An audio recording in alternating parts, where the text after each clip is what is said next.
Après la mort de maman, ça n'avait pas été facile. Mais je remercie l'Éternel pour cet honneur aujourd'hui.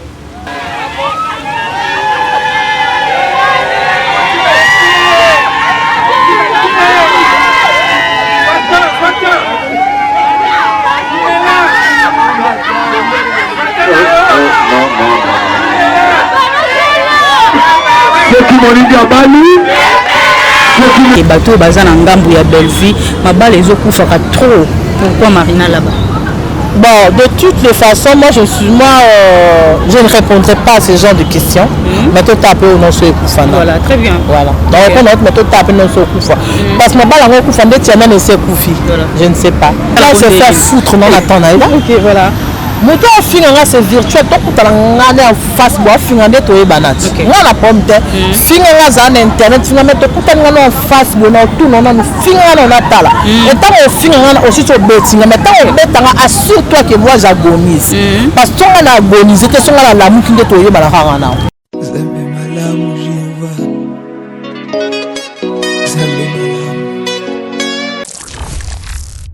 Le bonheur est plus grand lorsqu'on donne plutôt que de recevoir. L'orphelinat Vida, paradis des orphelins, entre chez vous, toujours dans les cadres de Matthieu 7,7. Demandez, on vous donnera. Alors si nous sommes là avec mes soeurs, mes enfants, mes chéris, juste pour nous rappeler le message où il peut s'amener biso que tous là. Les orphelins ont besoin de nous. Alors les lorsqu'ils qui n'a jusqu'au rappeler na biso que orphelinat Vida, ils allaient toujours coexister. Bana baza toujours na besoin na biso. Si nous sommes mandatés par notre Dieu.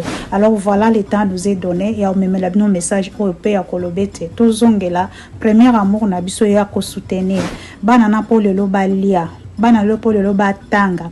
Bana na po balala na place ya bien.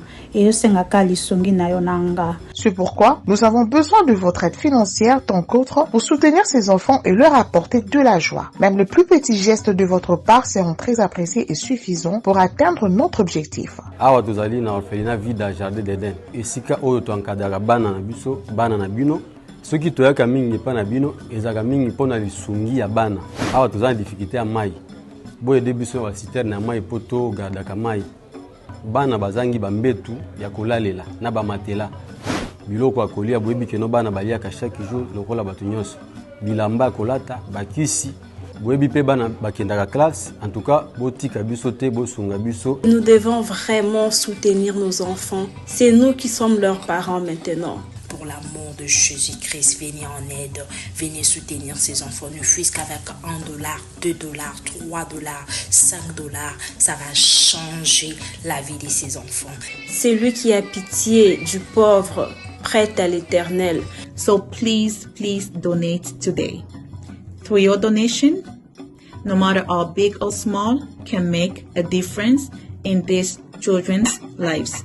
Appel pour soutenir, appel pour faire un don pour la gloire de Dieu. Que Dieu vous bénisse. Pour ce, papa, maman, grands frères et grandes sœurs, vos dons permettront à ces enfants de survivre.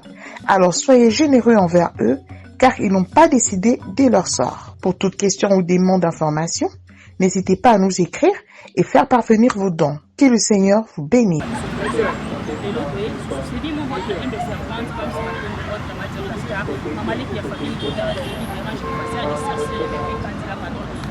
Fondation de l'Union, ils ont un bakri à Mikolo. Bakri à Mikolo, moi, ambiance n'est pas ezalaka. Entre nous, nous avons un cas de famille. Nous avons un cas de famille. Ma bête, mais va fingi ba téléphone ngai. Et moi, on a mis que na bébé na tout on a la chocolat bien na la ça donc na problème de mais ambition mundo. Bon, vous comprenez? Ah, ba teka. Ah, biso ba tenane wawa. Nandeka mabete sali yali kamba wa te moni libala na kokota eza ba biloko moko eza nzambe kopesa yango bakrela yango kofinga babite parce que loko tozwa na mokili ezali okolu kosombela mboko okolu kosoma ba biloko facile mais ba biloko eza ke mabala kokota ba voyage ala nyonso amu tapesa yango eza nzambe na ko critiquer babite ngape na kochola babite parce que libala eza nzambe mutapesa yango eza kina kaka ambiance tozo seka kaka ndeza tozo en kati ya famille en tout cas ezali na ndenga mabete bato bamona na ndenga mabe en tout cas on a respect pour que c'est justifié. En tout cas, ta maman s'est pelée dans mon thé pour le bain, pour ma mère. Pour le bain, ma mère et moi, et puis ma nganda comme ça, pour pas de bain, nganda dans la ambiance. Au moins qu'il n'a pas la son a la peine de gagner à fêter. Donc, tant qu'on a eu pour manifester, c'est on dégaine la liste là. C'est pas dit que son a salé pour la salle, pour la salle, mais non, c'est qu'il faut que pour kutika kolukalika musu eza te bolambaka ngo kopesa ngo tosala banalise mo tosoya te baposte na bafinginga libosa bata bafinga mpo nke nzambe eyakela wana aza motu nzambe asali bon bato bomonaki mabe bolimbisa me nafingaki bato te verité mpenza na kritike motu te nafinga te naboka mpe jeto te parce que ngai aza na moto ya bajeto te bato nyonso bayebi biso nde tozala eza nango ambiance fete esengo ezalaki makasi mpo eza facile te moto aya bali ndekolaki kobala eza libala esengo lokwa mpe yo so obali ntango na oya na fete non osepela kaka lokwa mpe ndeko na biso mobali so abali maria mpo oya tokeka kuna mpona osepela omona mpa kosepela elo mosusu eza te antuka na lesere nanga motu te mpo na ngai namonaki kaka ezalaki ambiance bato bomonaki yango alobi mabe akritike bato antuka olimbisa me ngai nasalaki mpo na kritike te nasalaki yo mpe te mpona lese bana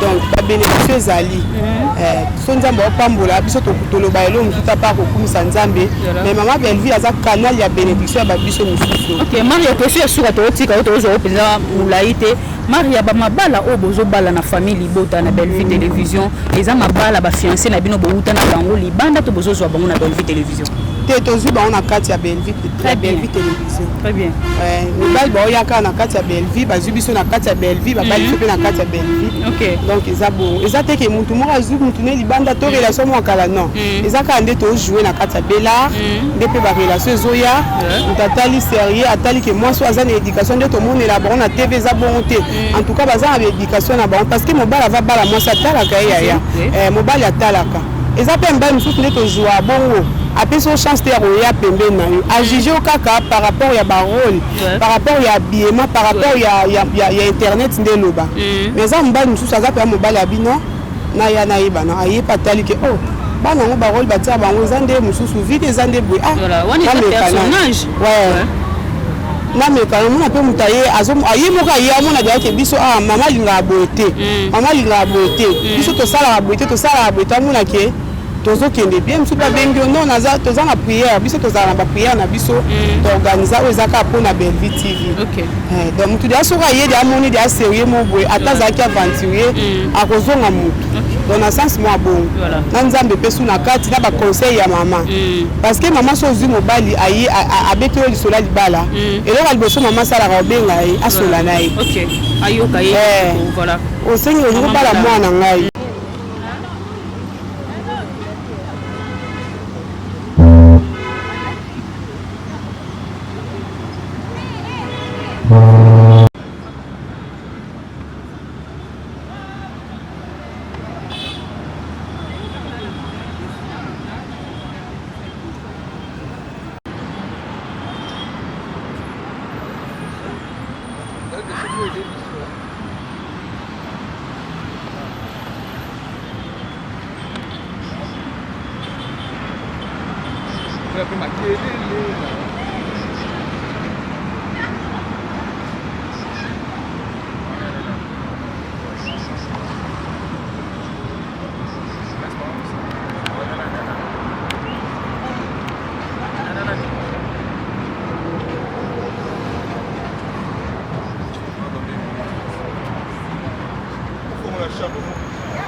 Super!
Zambe malamu Jehova, Zambe malamu. Bwaka ka moto te, atika ka moto te na maliso. Atika ka moto te na pota na ye.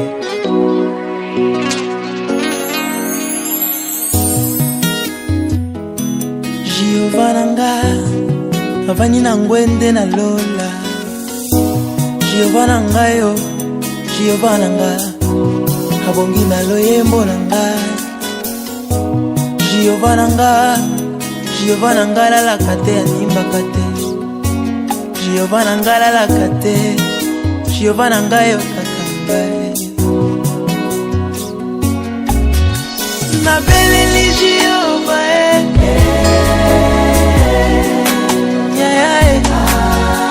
na beleli Jehova. Voilà, merci beaucoup sans plus tarder. Protocole de couple sont là déjà. On se tient debout.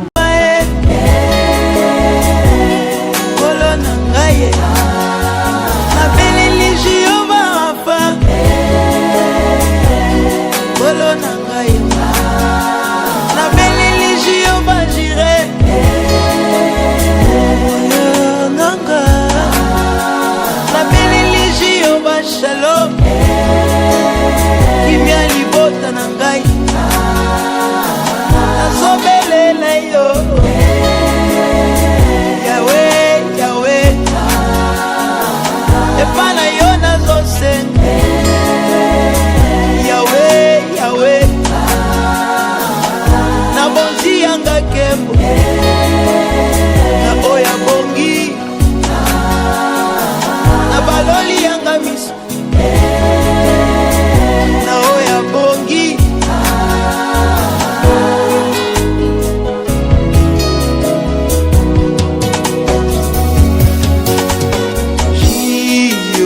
l'homme avec un grand âge majuscule, l'homme qui veut sécuriser les Balanaïs. Voilà, nous voulons recevoir la princesse Gracia.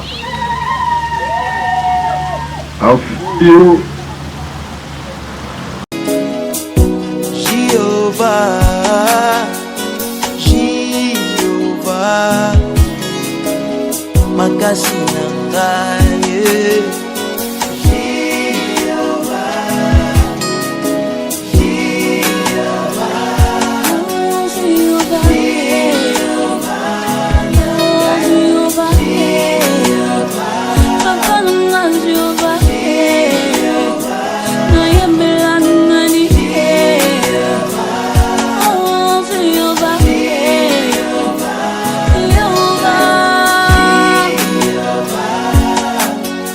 Mazoganga poazo sosola bongonga moto na salani Nzambe na yo eza lisusu ya mindondo te bato nyonso basi bayeba yango nabelela nani abongi te moto mokili akocola ngai ye moto mokili akoseka ngai ye koseka Jehova miso na ngai na yo nazosanjola nazobelela nazosanjola nazopesa nzembo nzembo na ngai nabombela nani soki kunde ekoka kobomba yo te bongo motema na ngai ebomba mpona nini nabomba te nalobela yo oza nzambe obongi na ngai obongi na ngai motema na ngai oyo nazoluka nazobelela yo nazotombola nazosanjola yo yo nde makasi na ngai nyonso elonga na ngai yoyaya refuge na ngai nkolo lisungi ya bomoi na ngai obonga okoka nabelela na ye le sang, il est fort pour l'indépendant. Et son enfant, longtemps couvé, et pour des bons prénoms de tuer là, dans la vie au feu pardon. Nous bâtirons au Gabon, dans la vie citoyen, entonner une sacrée de notre solidarité. Fièrement saluer l'humble main de votre souveraineté.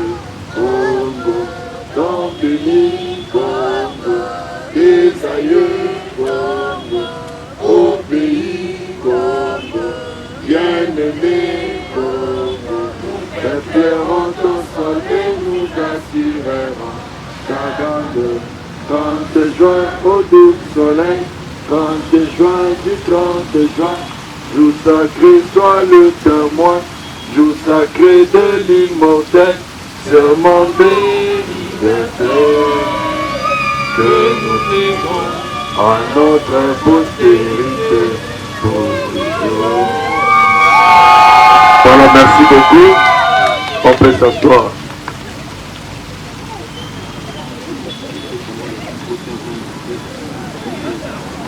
Voilà, merci beaucoup. Sans plus tarder, nous entrons dans le but de notre sujet. Nous, sur l'état civil Kassavubu, nous sommes ici dans la commune de la Gombe, pas en violation de la loi. Nous avons l'ordonnance du tribunal de paix de Kinshasa-Pont Kassavubu qui nous a autorisé à la dite célébration. Faute du temps, après célébration, dès que vous aurez retiré votre acte de mariage, vous demandez votre ordonnance. Merci beaucoup. Je passe la parole à monsieur le maire. Soki Moninga Bali, Bakisa Moua Mabo Kwadena Milolo.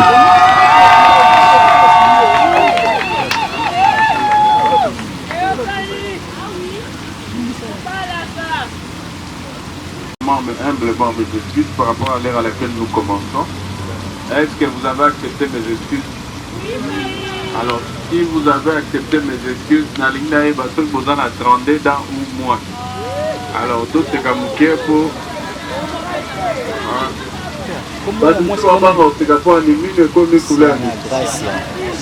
Alors, même si c'était une manière pour moi de vous mettre un peu dans l'ambiance de ce mariage, parce que chez nous, les mariages civils, c'est vrai, c'est un mariage de l'État, mais il y a quand même une certaine façon de le faire, contrairement sous d'autres cieux où c'est très très rapide. Alors, aujourd'hui aussi, nous allons essayer d'être rapides, mais tout en respectant les principes de notre cérémonie.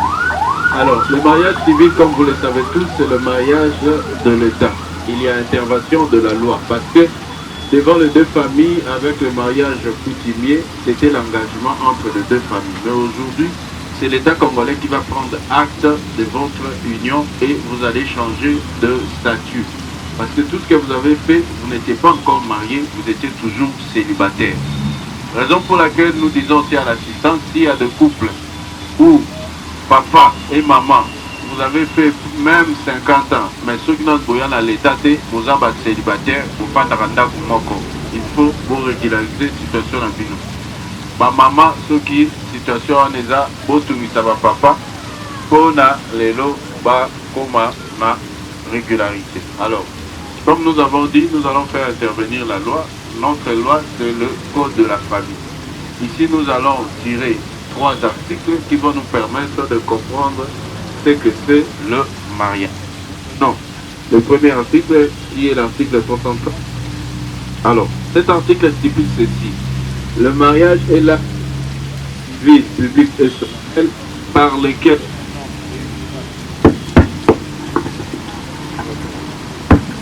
Papa Gracia, comment ça m'a bonne? Ça va? Ouais? On y va, comment ça m'a bonne? Alors, je disais, l'article 330 stipule ceci. Le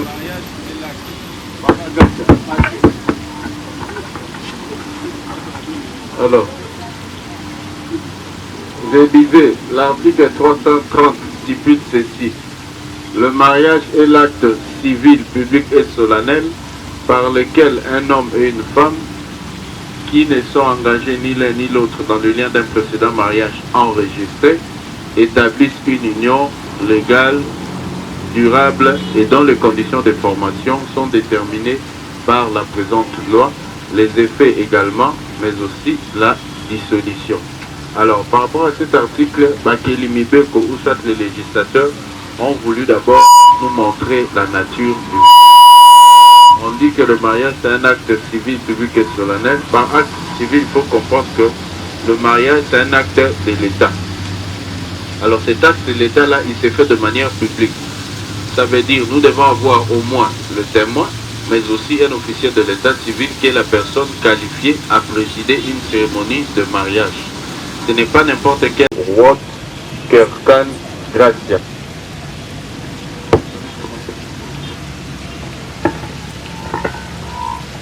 Oui, c'est un choix.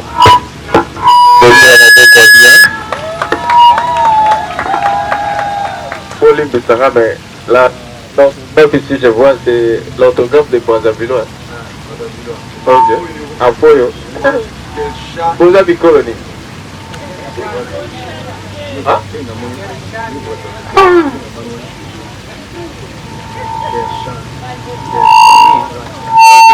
Pas de problème. Alors, nous allons reposer la même question à mademoiselle Apoyo. Mademoiselle Apoyo Roy Kershan Gracia. Avez-vous choisi librement Monsieur Mumbulu Bonazebi Poussin Nel Boder? Boyoki.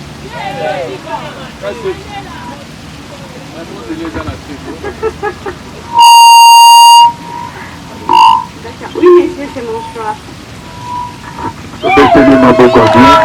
Alors, vous allez comprendre avec moi, chemin faisant, pourquoi on a fait cet exercice. Jésus. Hein? Bon, maman. Alors, On a dit deux personnes de sexe opposé. Alors, tel que je vous vois, je vois déjà vous êtes deux personnes de sexe différents ou soit des fois. Mais, puis dans nos autres cas, ils ont dit, bon, c'est parce que l'État congolais ne reconnaît pas ce genre de mariage.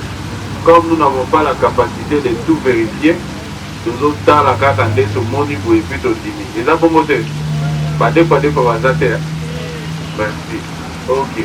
Alors, on termine cet article en disant « et de former une famille ».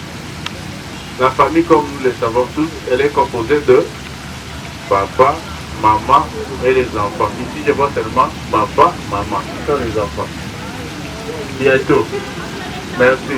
Madame Akatikati. Alors, l'État pour apporter un thème à Madame Malobi, a aussi qu'à la cité, le petit gratuité et enseignement primaire, a bâti surtout gratuité et en maternité. Alors, ça veut dire papa, Boder, Makati, Naroka.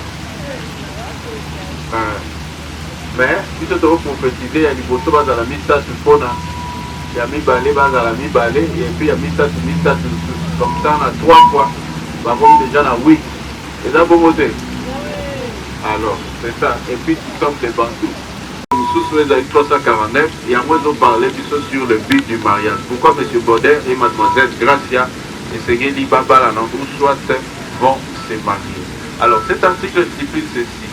Le mariage a pour but essentiel de créer une union entre un homme et une femme qui s'engagent à vivre ensemble jusqu'au décès de l'un d'entre eux pour partager leur commune destinée et pour perpétuer leur espèce. À Bandeli, le mariage a pour but essentiel de créer une union entre un homme et une femme, ça veut dire M. Baudet et Mademoiselle Gracia, qui s'engagent à vivre ensemble jusqu'au décès de l'un d'entre eux pour partager leur commune destinée et pour perpétuer leur espèce.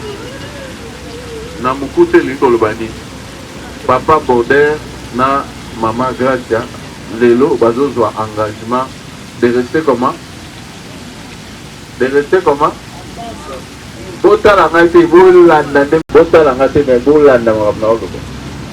Je disais que Bazozo engagement de vivre comment?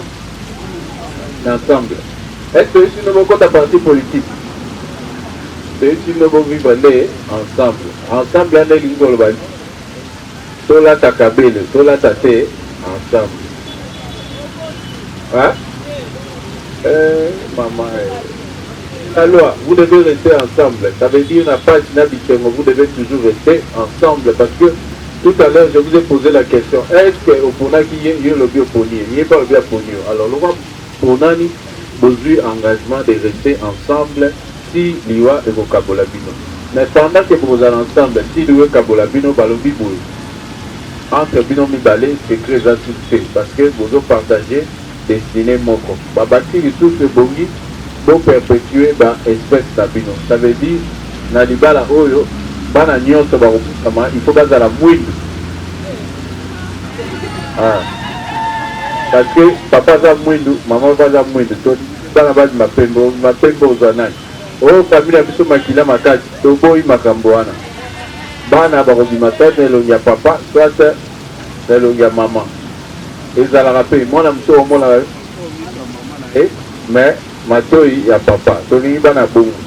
Tolingi bana to bakokana tata moi tu bien noko tolingi te. Noko asala e foyer abota bano bakokana e. Tolingi te.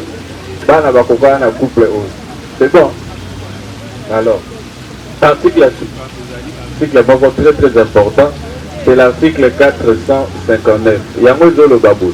Les époux se doivent mutuellement. Ça veut dire, Papa Baudet, vous devez à Madame Gracia et vous devez à Papa et l'élément miné. Yaliboso et Zali.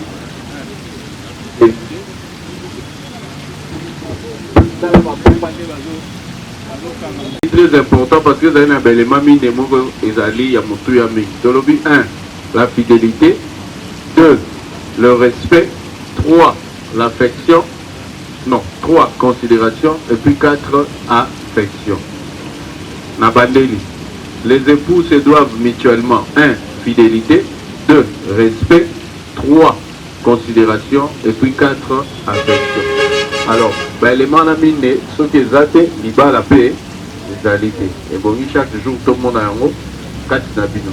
Alors, le rôle de la tribunal, tu retrouves à Namakambu, état de loi, nous allons maintenant entrer dans le consentement des époux.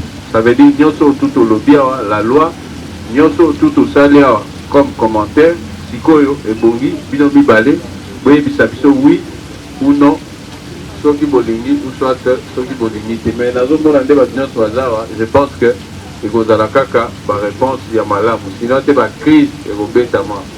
Alors humblement nous invitons bah futur marié, votre élément. Dans 2 ans, il y a l'écolo. Nous on l'a vu aller au temps la crash.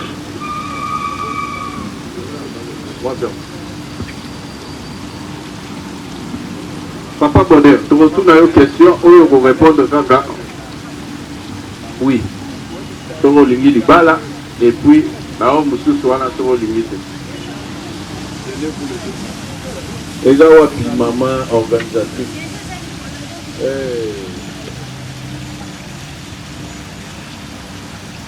Qui est ta pilote dans ta main?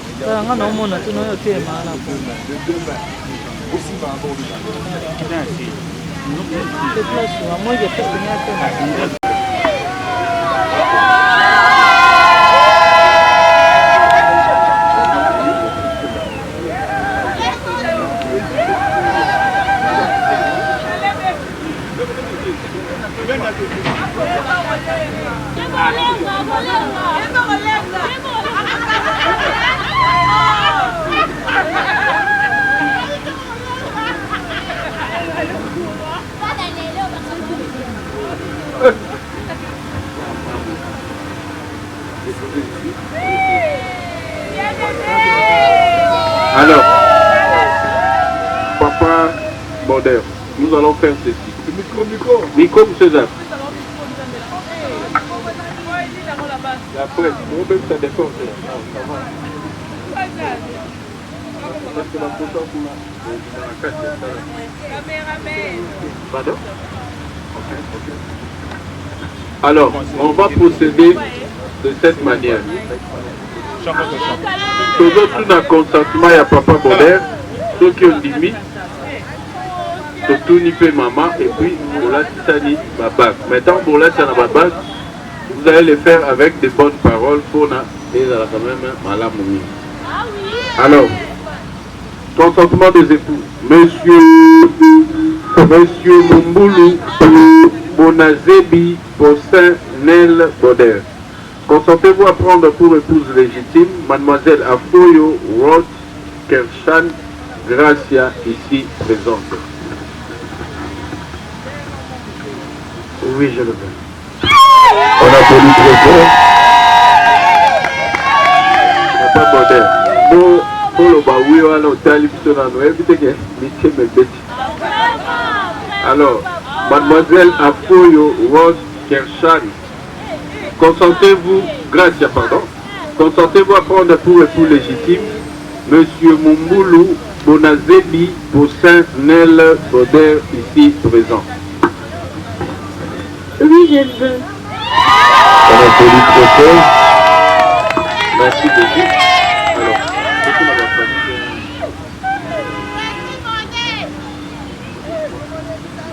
Alors, Baboti a Papa Boder, Bazali. Papa au téléma. Papa mi a moi c'est on va aller rater en place Bazali. Papa mi papa et maman, il y a papa et maman, il y a moi dia. Il y a papa et maman, il y a moi.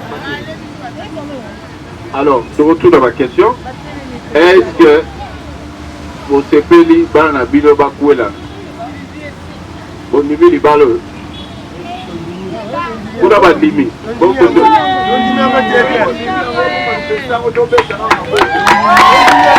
Merci beaucoup. Alors, par le mariage civil avec régime matrimonial, communauté universelle de biens, ceci en présence de monsieur et madame Thierry Lutangu et Ivoya Lorraine. Ils sont là. Ils peuvent se lever. Merci beaucoup. Ok, mettez-vous. Alors, maintenant nous allons accorder la parole à monsieur d'abord. Prenez l'alliance. Faites voir l'assistance. Maman peut laisser le beau qu'on a fait sur le non. La main gauche. Bon, mon diable est vide, hein? Ok. Papa, c'est pas le beau à moitié. Maman doit micro.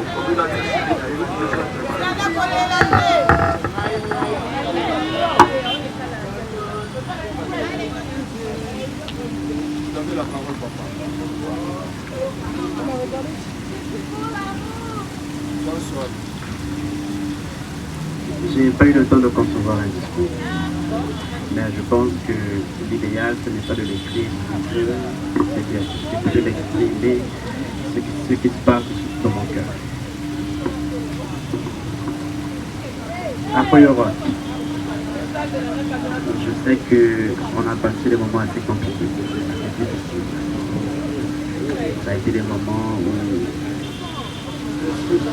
on a peut-être failli lâcher, mais on a tenu bon jusqu'à aujourd'hui. Et que nous sommes là devant toi. Je t'ai promis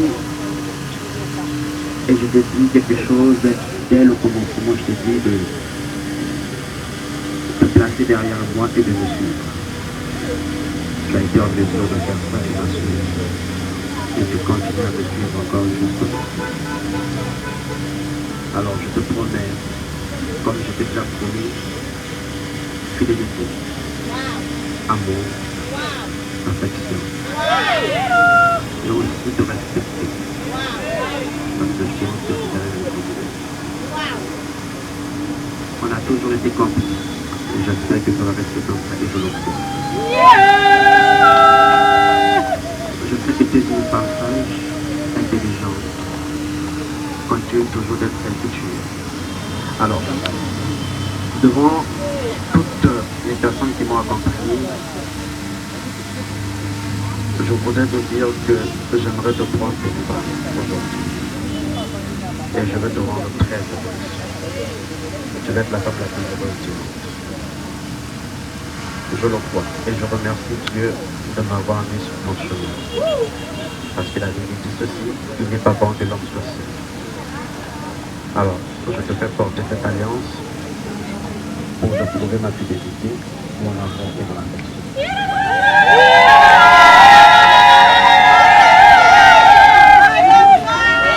Demain. Parler en Swahili. Mais malheureusement, il y aura pas mal de personnes qui ne vont pas comprendre ce que je vais dire.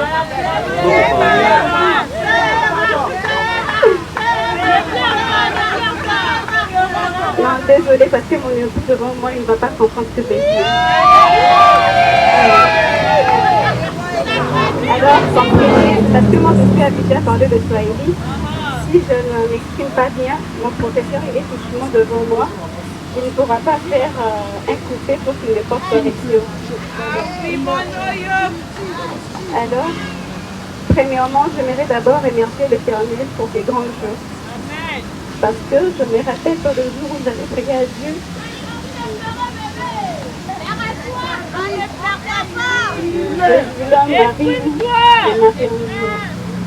à chaque fois je priais à Dieu que je voulais avoir de l'argent. Parce qu'on a eu à passer de moments difficiles.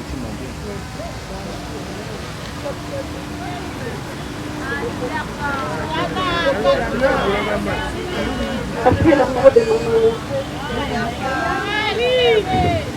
ça n'avait pas été facile. Mais je remercie l'Éternel pour cet honneur aujourd'hui. Je suis très fière de moi. Quand je vois aujourd'hui ma famille qui s'est déplacée de l'Est du pays, de bien me dire qu'ici juste pour mon mariage. Mon amour, je suis venue de ma vie au moment où j'ai eu le plus besoin de toi.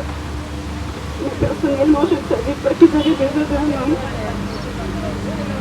Je me rappelle que j'étais vraiment malade. Et personne de ma famille ne savait que j'étais malade. J'étais passée à la radio, après on m'avait dit de passer à l'IRE. J'avais trop peur. Et je ne sais pas comment je t'avais fait confiance de t'expliquer tout ce que j'avais. Tu étais là pour moi.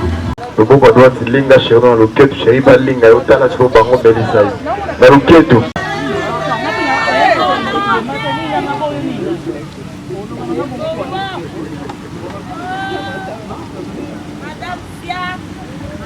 Voilà. Célibat Bouro. Allez, videz le verre des célibats. Adieu le célibat. Maintenant, ma boko, c'est pas fini, papa. Ndambo célibat, papa Ndambo Tikali, célibat, c'est là. Il y a un peu de célibat. Non, non, maman, c'est pas vous donner, hein, monsieur. Termine ça, papa.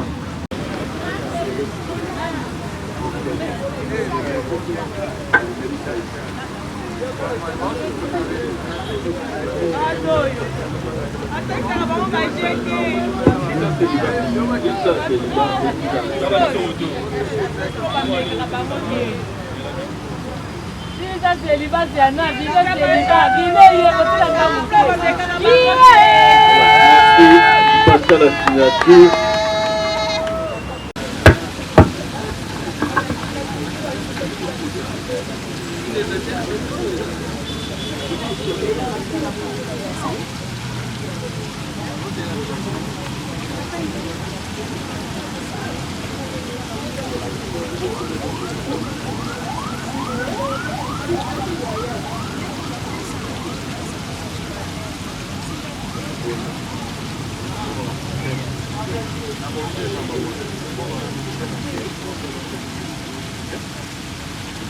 Photographe. On fait des suivis. Tout au monde qui nous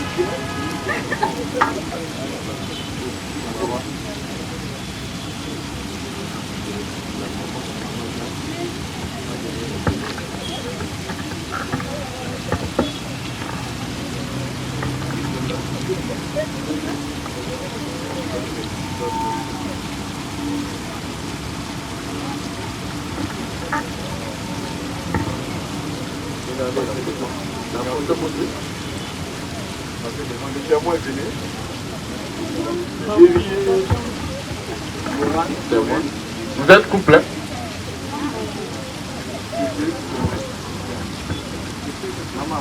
Non.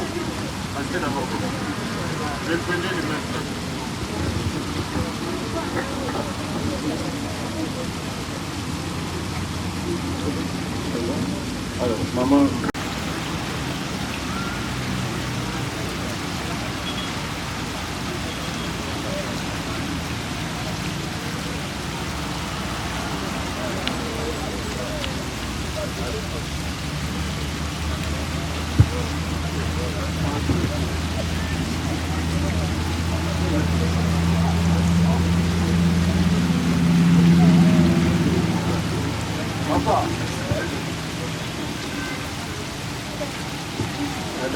Merci beaucoup. Après les continuez.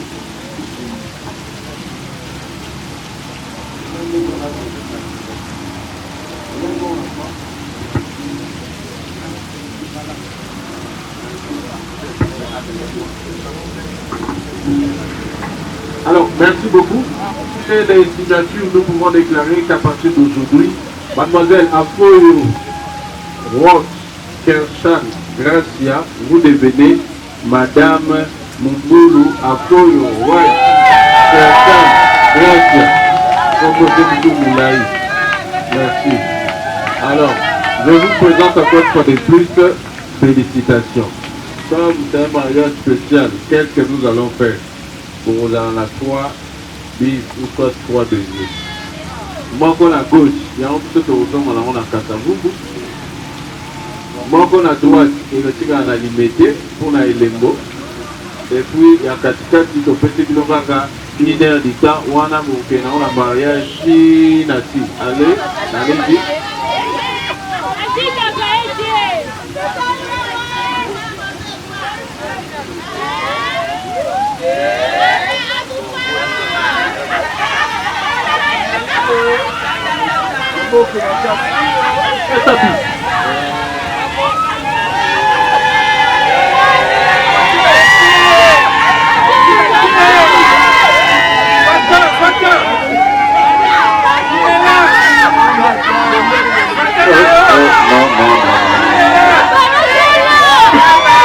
moninga bali soki moninga si tobeteli bango maboko bien maboko bena milele. Voilà, merci beaucoup. Qui commence bien? Voilà, merci. Nous allons passer à la prise de photos souvenirs. Une maison et de l'autre côté. Zambe malamu Jehova, Zambe malamu. Bwaka ka moto te, atika ka moto te na maliso. Atika ka moto te na pota na ye.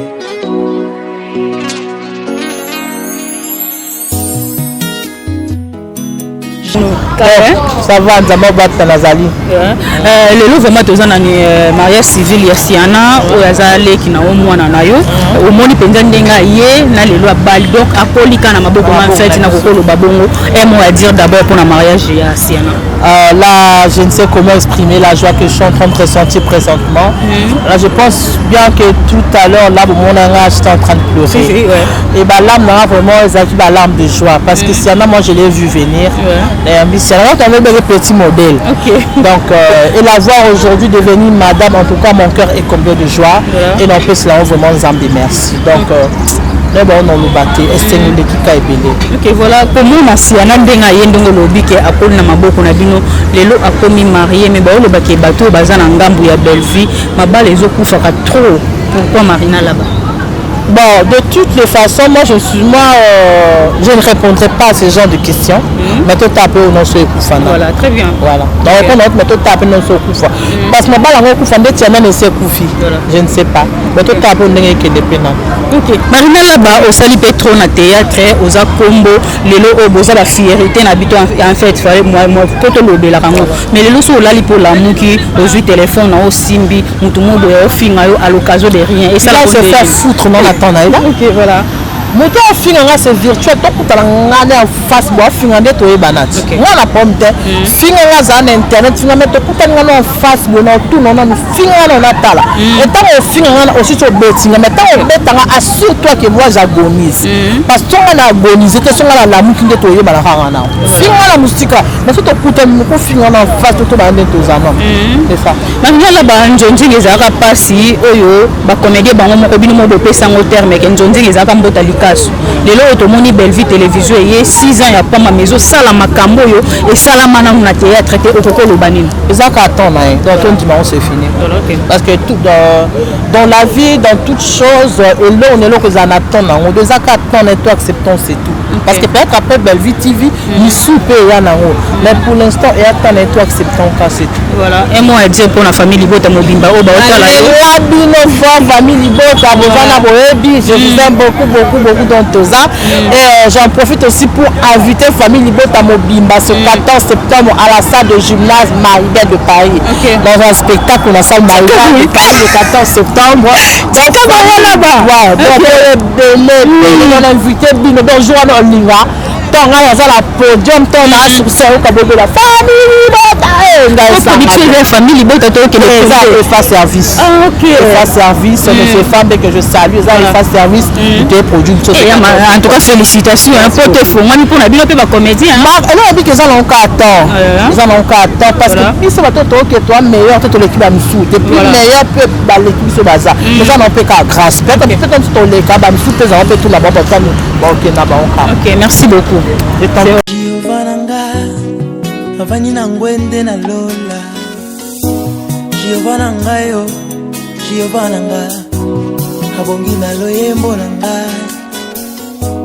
Giovanna nga la kate animbaka te Giovanna nga la kate Giovanna ngayo kakanga na beleli Giovanna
Jéhovah, makasi na ngai.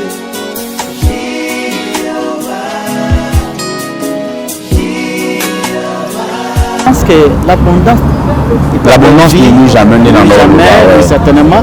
Mais la monde arrière-plan, la monde bande kwa belfi bakomete bakwa concert on a vraiment malama nini parce que particularité ya belfi c'est la nini surtout bino bato bezali toujours proche na ye ko abasa basa mingi motema malamu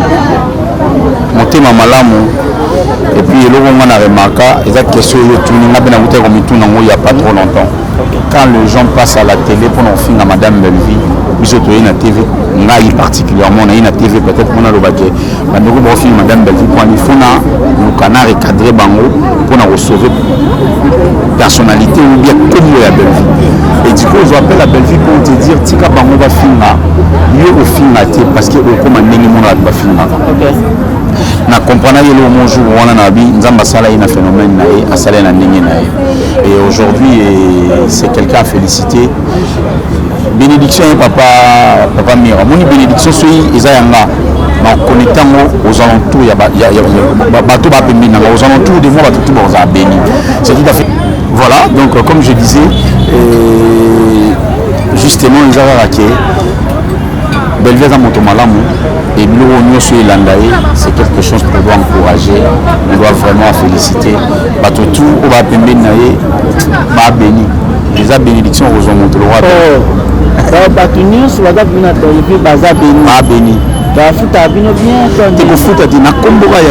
on arrive quand même à foot à Bapalais.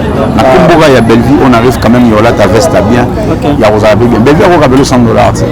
Mais na Kombo ya Belleville seulement aux visa.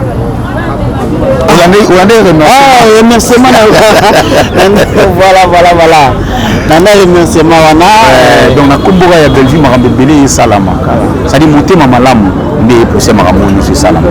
Voilà. OK, la même fête à l'élo, na demona la côté ma parents bazali, côté ba parents mobile bazali, parents moi c'est bazali. Ouais. Mais non, on veut ticket na makasali que na kata mariage moi si tangazo si ana tangaza ko chabage pa mobali nazo lela ouais en tant qu'analyste c'est immense à fait des douleurs oyo ils ont réalisé douleur il y a 20 ans ils ont réalisé en un clin d'œil. Donc je dois réaliser Marambo Belé maintenant 1 minute. C'est quoi Aléli parce qu'il a réalisé Marambo Belé l'équipe na vie l'équipe à côté sombre na a résolu ma côté sombre ya couple na en fait il fallait qu'à réunir on a 1 minute parce que pour ça la 24 ans pour tout donc on a c'est tout à fait normal. Félicitations à Siana, c'est une sœur pour moi, je l'aime tellement, c'est une fille très respect et calme, douce en tout cas. Félicitations à Mobile Naïe et puis félicitations à Sarah, vive le marié. Voilà. Elle a fait combien des années auprès de Belleville? Je crois 4 ans. 4 ans. En tout cas, merci. Est-ce que vous avez par rapport à l'événement Lélo? Événement Lélo, en tout cas, nous sommes tous en fête. En tout cas, caméra circulée, nous circulé. Et voilà, dans la famille Libota. Merci beaucoup, bravo à la famille Libota. Merci, famille Libota. Famille Libota, toujours. Vous allez représenter vraiment massivement. Voilà. Parce que c'est le mariage. Nous retenu le mariage à Lélo.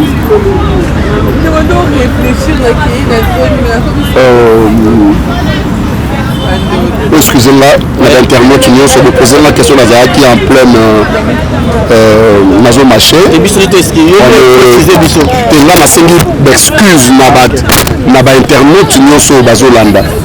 On a salué Binoté. Voilà. On ne parle pas la bouche pleine. Lélo, c'était que de pleurs et de joie. Vous savez, c'est une journée de joie. Et c'est une organisation qui nous a bali. Et bisoba oyo tozu interpellation ya voya ko sepela na mununga bali nzamba conduire mariage na bango. Nzamba zala au centre ya mariage na bango. Ba promesse oyo ba salami lelo na mukolo ya lelo nzamba ya bongisa pour que kende liboso, c'est ça. OK.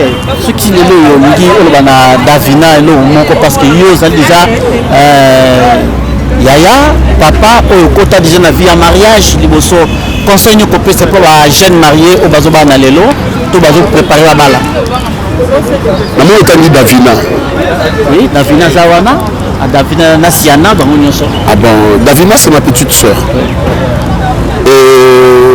elle a déjà marié depuis bien longtemps ayebi goût à mariage ayebi les hauts et les bas à mariage donc moi je peux ça y conseil exact parce que ça déjà bana mi balé et là on a beaucoup de jeunes mariés et zakaka et mariage ezaka eloko ya ba immaturité mariage ezaka eloko ya bato bakola donc des hommes et des femmes matures et ce qui nous aussi à s'engager dans libala c'est que asa capable de supporter les vents et marées donc na makambo ya lelo boye na ko ça siana seulement libala eza oyo tomoni lelo te libala eza makambo oyo ye à vivre les hauts et les bas na kati ya mariage d'abord eloko evanisaka libala makasi eza losambo bato mibale soki basangani bible eyebisinga parce que nga aza lecteur ya bible baoyo bakozala contre nga mpo bango batangaka bible te etali bango nga aza lecteur ya bible bible eyebisi biso boye si deux personnes s'associent pour demander quelque chose à Dieu, cela leur sera accordé. Donc cela veut dire, dans le mariage, ceux qui batoumi, les mois, sinon, bon, nous demandons quelque chose à Dieu, cela leur sera accordé. De deux et de trois plutôt, et ça, il faut pas solo la mingi. Bayekola ko solo la dialogue. La ndenge bana ko solo la téléphone même pendant 3 heures du temps ba o solo la. Siko ba no solo la ngo fara ma parler. Et na libala akomona pe ba comportement mosusu oyo na mona kité. Mais yé le rôle à moi si azala motema munene ya ko supporter, à soutenir mobali na ye pour que batambola nzela moko. Zuwa mingi te mais makasi nde na losambo. Merci beaucoup. Merci. Merci.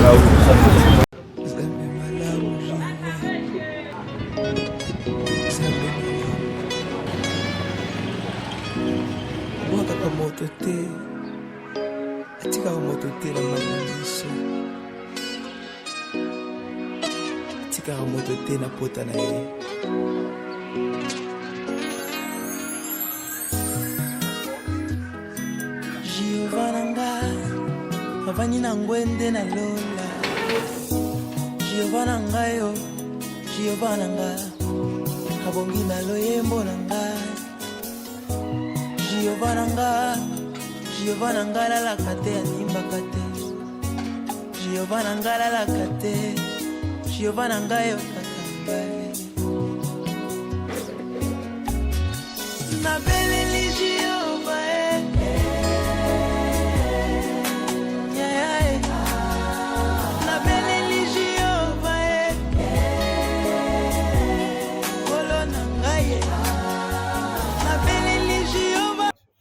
Voilà, nous sommes à Kinshasa, na commune ya Lemba, na quartier Foire, ici kawa pitolexi no lopango oyo. Tozoteka yango na prix moko abordable. Ezali 13 sur 20. 13 mètres de longueur, de largeur, et puis 20 mètres de longueur. Ezali na emplacement est bien, accessibilité est bien assez bon moni Prince. Prince Yafikine, 2 minutes na Prince Yafikine aux en lopango. Donc, ils en a pris mon coup abordable. Je vous invite tous, mon tout en a besoin de contact, na bako lopango, to kei na cadastre, to vérifier mikanda, ce qui est normal, biso de to vérifier qui, et la question est bien pour vérifier. Bonjour, il biso après to soli na mamba lopango, ils en a pris mon abordable na lemba fois 2 minutes kaka na Prince Yafikine. Je crois qu'il y a beaucoup de lopango. Ezali na prix moko abordable, j'ai dit bien. Je vous invite à tout bana poto bana États-Unis, bana France, bana Belgique, au lugar où on va pas le pango na lemba, saisir cette opportunité. Il y a le pango oyo, il y a 13 mètres sur 20 mètres, na prix moko abordable. Décision, appelez-nous plus 243 90 31 888 38, soit plus 243 85 90 53 210 à la fin. Vous entrez directement en contact, soit avec moi, soit ma propriétaire et à l'opango directement. Voilà, merci beaucoup.